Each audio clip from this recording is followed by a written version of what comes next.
नमस्कार दोस्तों, मैं दिलीप कुमार। दोस्तों, बीएसएससी सीजीएल 3 के एडमिट कार्ड पे जो क्यूआर कोड दिया गया है उसमें हजारों ऐसे अभ्यर्थी थे जिनका कि क्यूआर कोड में गलत जानकारी दी गई थी, यानी दूसरे अभ्यर्थियों का उसमें डाटा दे दिया गया था, इन्फॉर्मेशन दे दिया गया था। लेकिन परसों सचिव से हमारी बात हुई फोन पे, उसके बाद उन्होंने इस चीज़ को सुधार कर दिया है। और हमारे पास जिस तरह से फ़ोन आया उस दिन भी और अभी भी आ रहा है फ़ोन मैसेज, तो सभी लोग का कहना है कि अब सुधार कर दिया गया है। तो अभी भी जो लोग पहले एडमिट कार्ड डाउनलोड किए होइएगा, एक दो लोग जैसे अभी भी फोन करके बोल रहे हैं कि उनका सुधार नहीं हुआ, तो मैं बता दूं कि अब आप लोग एडमिट कार्ड को डाउनलोड फिर से कीजिए। पहले आप जो डाउनलोड किए उसको छोड़ दीजिए, अभी आप फिर से डाउनलोड कीजिए। जिनका भी अगर गलत दिया गया था क्यूआर कोड में जानकारी, जिनका क्यूआर कोड में गलत जानकारी था, तो अभी आप फिर से उसको डाउनलोड कीजिए। पहले आप डाउनलोड किए उसको छोड़ दीजिए, अभी फिर से एडमिट कार्ड डाउनलोड कीजिए और उस पर जो क्यूआर कोड हो उसको स्कैन करके देखिए, आपका सारा इंफॉर्मेशन सही हो गया है। जैसा कि कल बीएसएससी ने नोटिस भी जारी कर दिया। चलिए, इसके लिए हम बीएसएससी को धन्यवाद देते हैं कि कम से कम हम लोग फोन से ही बात की और बीएसएससी ने इस पर संज्ञान लिया और कल नोटिस भी जारी हो गया। लेकिन एक सवाल भी उठता है कि क्या ये तकनीकी गड़बड़ी थी या कोई बड़ा धांधली सेटिंग का ये षड्यंत्र था।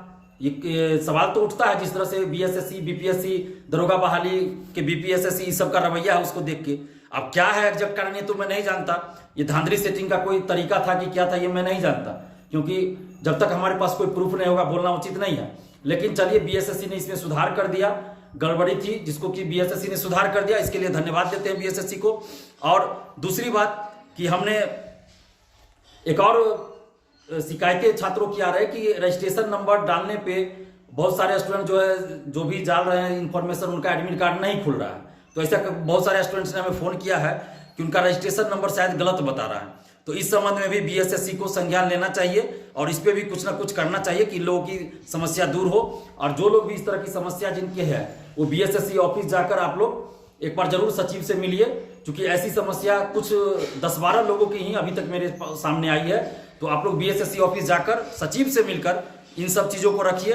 और वीडियो के माध्यम से भी हम सचिव महोदय से, अध्यक्ष महोदय से आग्रह कर रहे हैं कि आप इस पे संज्ञान लीजिए ताकि इन स्टूडेंट्स की जो है समस्या दूर हो जाए। और एक महत्वपूर्ण बात यह कि पेन, इस बार एडमिट कार्ड पे लिखा हुआ है कि पेन आपको सेंटर पे ही मिलेगा। जिस तरह ओएमआर शीट मिलेगा, क्वेश्चन बुकलेट मिलेगा, उसी तरह आपको पेन भी मिलेगा। तो कहीं ना कहीं ये असर हुआ है जो बीपीएससी आंदोलन के दरमियान हमने उस पेन का जिक्र किया था, जिस पेन को लेकर लोग रंगते हैं, सेटिंग कराते हैं, जो एक मैजिक पेन था, पायलट फ्रिक्शन करके पेन था, जिसका जिक्र मैंने प्रेस कॉन्फ्रेंस में किया, बीपीएससी आंदोलन के दरमियान सभी न्यूज चैनलों के सामने किया था। तो कहीं ना कहीं उसका असर है कि बीएसएससी ने इस चीज से सबक लिया है और सेंटर पे अपने स्तर से पेन देने की बात कही है कि आपको पेन नहीं ले जाना है, सेंटर पे ही पेन देगा। तो एक बात ये भी ध्यान रखना है कि आप लोग अगल बगल एक बार नजर जरूर दौड़ा लीजिएगा अपने आगे पीछे अगल बगल, कि जो पेन आपको मिला है वही पेन अगल बगल वाले लोगों को तो मिला है ना। ऐसा नहीं कि सेटिंग कराने वाले को कोई अलग पेन दे दिया गया हो। तो ये चीज भी आप लोग ध्यान रखिएगा, क्योंकि सचिवालय सहायक में सीट बेची जाती है, बोली लगाई जाती है, तो आप लोग को भी थोड़ा सतर्क रहना होगा। मैं ये नहीं कर रहा हूं कि आप लोग नकारात्मक सोच के साथ एग्जाम दीजिए, नहीं, आप लोग पूरे सकारात्मक सोच के साथ परीक्षा दीजिए और अपने मेरिट पे भरोसा करके, अपनी ईमानदारी पे भरोसा करके परीक्षा दीजिए और ये सोच के परीक्षा दीजिए कि आपको सफल होना है। लेकिन साथ ही कहीं कोई गड़बड़ी हो रही है तो उसके बारे में भी हमें जानकारी दीजिए, पुलिस को जानकारी दीजिए। और सेंटर पे आप अपने अगल बगल आगे पीछे जरूर देख लीजिएगा कि जो पेन आपको दिया गया है वही पेन और लोगों को दिया गया है या नहीं। ऐसा ना हो कि कुछ लोगों को अलग से पेन मुहैया कराया गया हो सेटिंग के लिए, धांधली के लिए। तो ये चीज आप लोग नजर रखिएगा। और एक महत्वपूर्ण बात कि हम लोग लगातार पारदर्शिता की मांग कर रहे हैं कि आप क्वेश्चन बुकलेट दीजिए, ओएमआर शीट का कार्बन कॉपी दीजिए, आंसर की दीजिए। लेकिन बीएसएससी ने नोटिस जारी किया, एडमिट कार्ड पे जो दिया उसमें दिया है कि क्वेश्चन बुकलेट आपको जमा करना है। तो बीएसएससी के अध्यक्ष महोदय, हम आपसे कहना चाहते हैं कि आप ये कैसी परीक्षा ले रहे हैं, ये किस तरह का परीक्षा, ये थोपा हुआ रिजल्ट आप दीजिएगा क्या? आखिर आपको क्वेश्चन बुकलेट देने में क्या आपत्ति है? आप पैसा लेते हैं फॉर्म भरने का, फ्री में फॉर्म नहीं भराया जाता है, पैसा लगता है। यूपीएससी क्वेश्चन देती है, बीपीएससी क्वेश्चन देती है, बिहार में ही बीएड की परीक्षा होता है तो ओएमआर शीट का कार्बन कॉपी दिया जाता है, क्वेश्चन बुकलेट दिया जाता है। यूपी झारखंड में क्वेश्चन बुकलेट दिया जाता है, इसके अलावा आपको ओएमआर का कार्बन कॉपी दिया जाता है। फिर बिहार में ये सचिवालय सहायक की परीक्षा में क्वेश्चन बुकलेट देने में क्या आपत्ति है?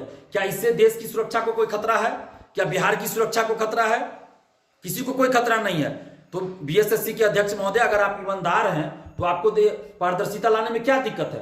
अगर आप पारदर्शिता नहीं ला रहे हैं तो इसका मतलब है इसका मतलब है कि धांधली सेटिंग हो रही है। और बायोमेट्रिक अटेंडेंस की भी बात कही जा रही है, जिसका कि हम स्वागत करते हैं। हमने इन सब चीजों की मांग किया था, लेकिन अभी तक ओएमआर शीट की कार्बन कॉपी और क्वेश्चन बुकलेट देने की बात भी बीएसएससी स्वीकार नहीं कर रहे, जो कि बिल्कुल गलत है। जब तक ओएमआर शीट आपको नहीं मिलता है, कार्बन कॉपी, क्वेश्चन बुकलेट नहीं मिलता है, आंसर की जारी नहीं होता है, कटअप के साथ सभी का मार्क्स नहीं बताया जाएगा, तब तक परीक्षा सही से नहीं होगी।